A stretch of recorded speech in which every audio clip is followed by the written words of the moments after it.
అవోళ్ళ 5వ క్లాస్ చదివే పిల్లగాళ్ళంటే ఎట్లుంటారు? వాళ్ళ ఆటలు, చదువులు, దోస్తులు, ముచ్చట్లతోటే సరిపోతుంది. మన రోడ్లు బాగున్నాయా, మన మోరీలు మంచిగున్నాయా, మన స్ట్రీట్ లైట్లు ఎలుగుతున్నాయా లేదా అని గీసొంటి ఏమైనా పట్టించుకుంటారా చెప్పుర్రి. కానీగో ఈ బుజ్జి చూడుర్రి, మా సిటీలో రోడ్లన్నీ గజం గజం గుంతలు పడి బడికి వచ్చిపోయేందుకు చాలా కష్టమవుతుంది సార్ అని ఏకంగా కలెక్టర్ సార్కి కంప్లైంట్ ఇచ్చి పడేసింది. మరి అటు ఇంకా ఏమైందో? సంతోష్ మాతా నగర్ కాలనీలో రోడ్స్ అయితే చాలా డ్యామేజ్గా ఉన్నాయి. అందుకే ఇప్పుడు కంప్లీట్ చేయడానికి అయితే వచ్చినాను. అమ్మరే బిడ్డు పిల్ల కాదు పిడుగన్నట్టే ఉందిగా ఈ సంటిది.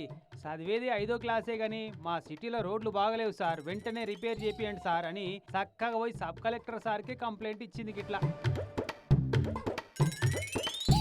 నిర్మల్ జిల్లా బైన్సా సిటీలో ఉంటుందట 5వ తరగతి చదువుతున్న ఈ శ్రీదేవిక అనే బుజ్జి.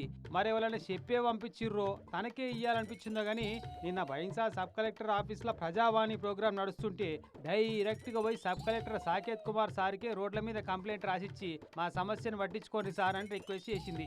ఇంకెవరన్నా వేరేటోళ్ళు అడిగితే ఎట్లా రియాక్ట్ అవుతుండేనో కానీ ఈ సంటి బుజ్జి వచ్చి రోడ్ల హాలత్ను కండ్లకు కట్టినట్టు చెప్పే వరకు సమస్యను తన నజర్లో పడేటట్టు చేసినందుకు బుజ్జిని మెచ్చుకొని అప్పటికప్పుడే రోడ్డు సమస్యను పరిష్కరించమని అధికారులకు ఆదేశాలు జారీ చేసిండు సారు. నాకు స్కూల్ వెళ్ళేటప్పుడు వచ్చేటప్పుడు ఇబ్బంది అవుతున్నాయి. కలెక్టర్ గారు కొత్త రోడ్లు వేపిస్తా అన్నారు. మే సంకేత్ కలెక్టర్ గారికి థ్యాంక్ యూ.